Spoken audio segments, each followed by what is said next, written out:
This is Melville Hill. This is part of Edwardian and Victorian Torquay. Before we walk up the hill a little bit, I just wanted to point out this pub. This is the Clipper, and at the moment it's being converted into a house.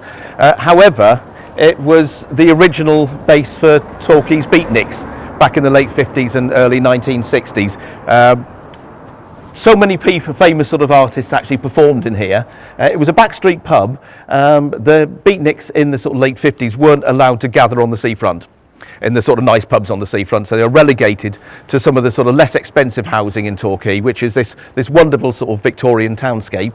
So in here we've had Donovan, who performed, and he actually wrote his hit single Catch the Wind in Abbey Road, which is just down the bottom here.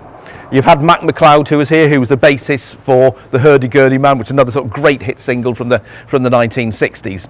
The whole sort of scene, the Beatnik scene, actually came to an end, and they transformed into the Hippies, and the Hippies then moved to another part of town and abandoned this pub. It's a real shame we've lost that kind of sort of community pub, and for so many years it was a heart of the community.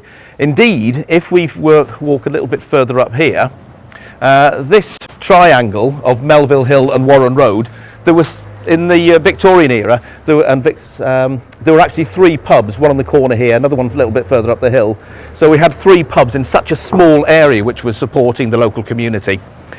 This is a fascinating area, and we often sort of concentrate very much on history, being sort of grand houses, but this was a traditional Torquay working class neighbourhood.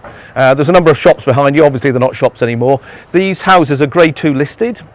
They're Victorian from about 1840s, and it's a fascinating community and a rapidly growing community. It has its challenges, admittedly, and a lot of these houses have actually been converted into houses of multiple occupation of various qualities, but it's still a particularly interesting area, and it's something we shouldn't forget, that history isn't just those grand houses, it's the houses of the working class.